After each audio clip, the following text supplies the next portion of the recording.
Hello, Gaias. So, what if all that stiffness you feel, tight hips, stiff back, just knowing you have this limited range of motion, especially when you get up in the morning, maybe? What if it isn't even about flexibility? What if it's actually about safety?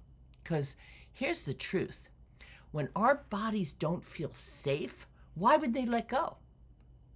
Today, we're going to talk about why mobility follows safety, not the other way around, and how to give your nervous system what it actually needs so the body can soften naturally because you're working with it.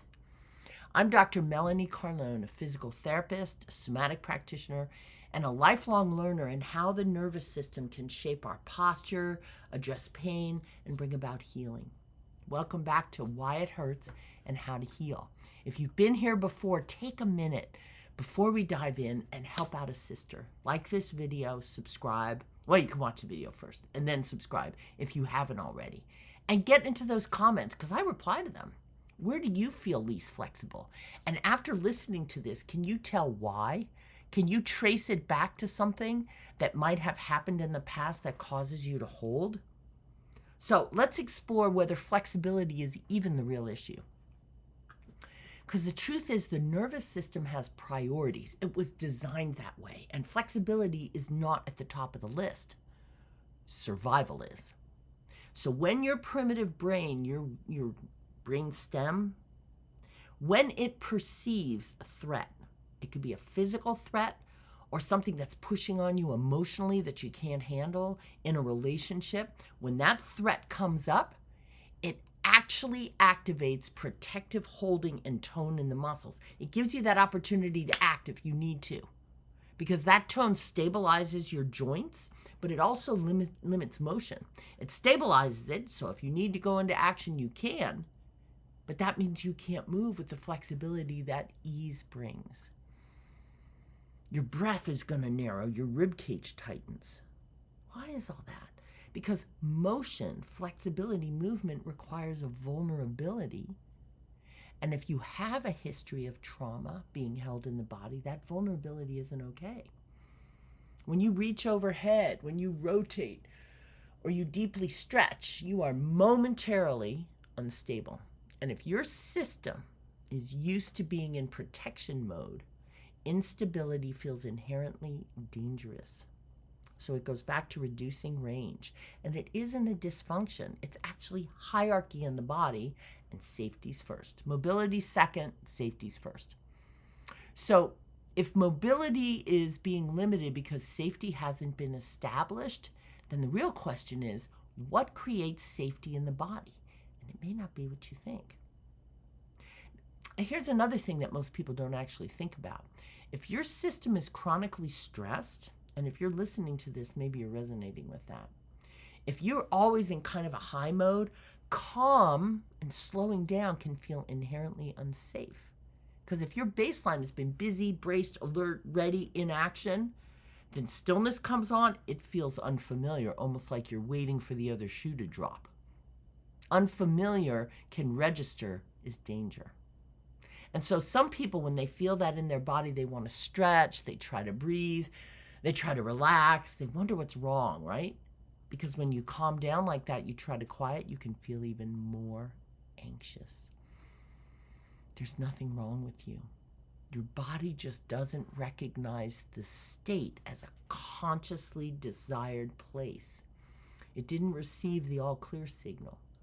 So it goes back to higher tone, maybe even to more bracing, more guarding. And not because you're doing it wrong, because your system hasn't had the compassionate opportunity to learn safety. So maybe instead of asking, how do I get more flexible? What can I do to be easier in my movement? What if you asked, how can I actually drop in through calm and safety to help my body recognize that state is okay? It's all right to soften. So if you just pause right now, just notice your breath. Don't change anything. Is it high in your chest? Is it in your belly? Can you feel it in the low back ribs? Drop a comment. If you try to relax, does it feel easy? When you tune into yourself, what do you notice? Is there an edginess there? Because that awareness alone, and even writing about it, is very powerful to take it out of the head and into the world. So now let's build some safety. Put your hands or your elbows, if it's hard to bring your shoulders round, on the sides of your ribs. And inhale through your nose and feel the ribs expand sideways and slightly backwards. Now sip in another breath, hold it. Sip in one more, really full. Tighten your belly, tighten inside your chest, and push to the low back ribs. Feel it. Feel the tension of the fullest. Now open up softly and exhale through the mouth, long and slow. Long and slow. Long and slow. And now we're going to do that again. Breathe in. Feel the breath. Sideways, up. Now sip into the back of your body. Sip in. Another one at the top. Sip. Hold it. Now tighten the belly.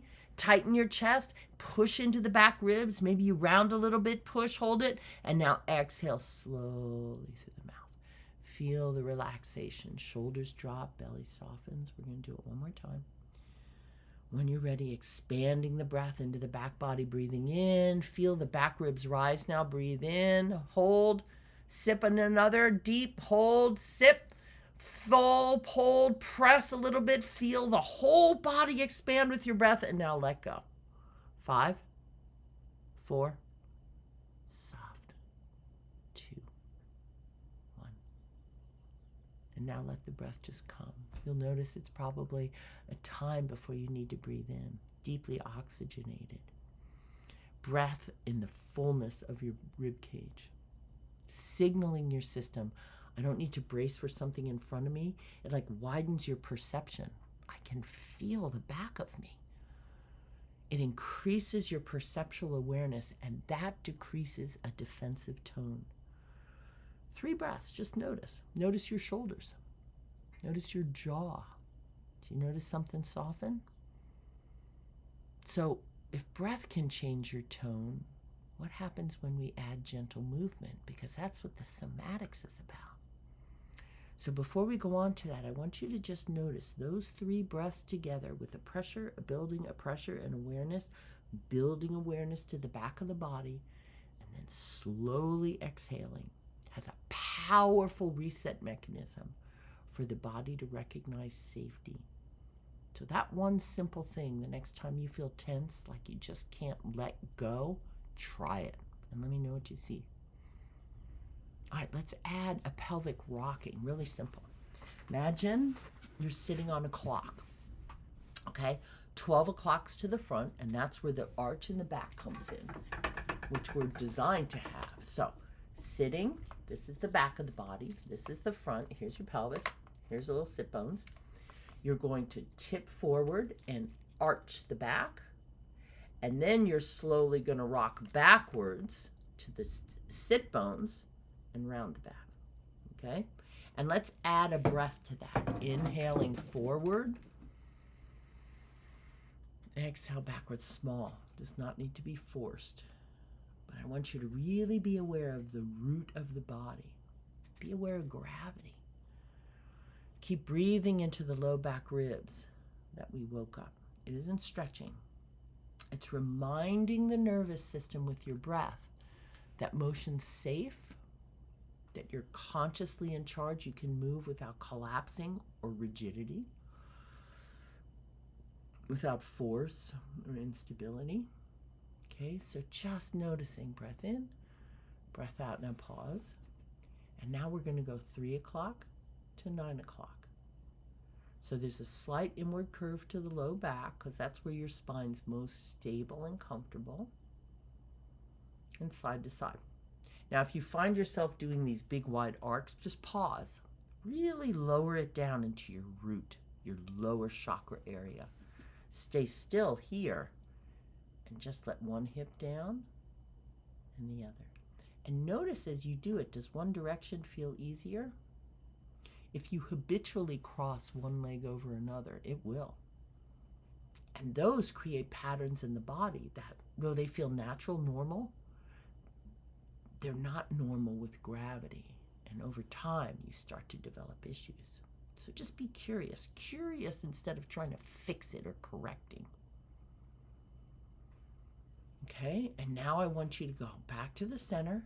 Go to 12 o'clock, over to 3, back to 6, over to 9, and back to 12. Real easy. And know what you're doing here is you're subtly but powerfully getting each of these lower vertebrae and the upper ones, but really the lowers, to flex, extend, side bend, and rotate.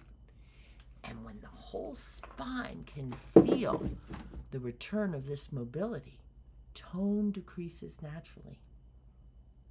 Range returns gradually. Your breath deepens. Go the other direction. You don't need to yank your way into flexibility or force it. You grow into it. Flexibility that comes from a sense of safety lasts. You'll notice your spine feels more elongated if you pause now. Flexibility that comes from the inside stays with you. Flexibility that you try to push in from force just rebounds back on you. So the real question isn't how do I stretch more? It's what's stiff and tight in me? Oh, it's protecting something. You don't even really need to know what it is, although often that comes with movement. So be prepared for that. Be kind. Ask yourself, how do I create enough safety so my body doesn't hang on to what it no longer needs, that it can release? So in this year in particular, just think about it. Maybe progress isn't about forcing something or trying to return to some ideal of what you think is necessary. Maybe it's being exactly where you're at. A deeper exhale in the moment you notice, a softer jaw, a pelvis that's invited to be in your awareness and to move more freely. Mobility that is welcomed as being spacious, not strained. Because almost always you don't need more flexibility, you need more safety. And safety is built in moments within yourself, in your breath, in awareness, in kindness. Compassion's critical. Because when your body feels safe enough to let go, think of it like a wounded animal under the bed, or a small child who just doesn't understand. Your body, that part of your body mind is primitive. If your older, wiser self is holding it with compassion and giving experiences where safety occurs, what's possible with that? It's amazing what opens up. So, going forward, instead of stretching harder, trying to push into something, try this. 3 low back rib breaths with holding, expanding behind you, and aware that you're aware behind you. And just 2 minutes of slow pelvic rocking using your low back breath. One direction and the other, just once a day. And just notice the mobility that comes around. It's not a goal, it's a gift. So if this resonated with you, like this video, do the thing that helps me keep being able to put this content out. I love doing this. I know that our bodies are not stubborn. They're this miracle that we've been given. And they're designed to protect us. They're ever always trying to protect. And when we lean back towards it, giving awareness to it, that protection softens in us because safety is the key thing. So move with kindness, breathe with confidence, trust your body knows the way. I'll see you guys later.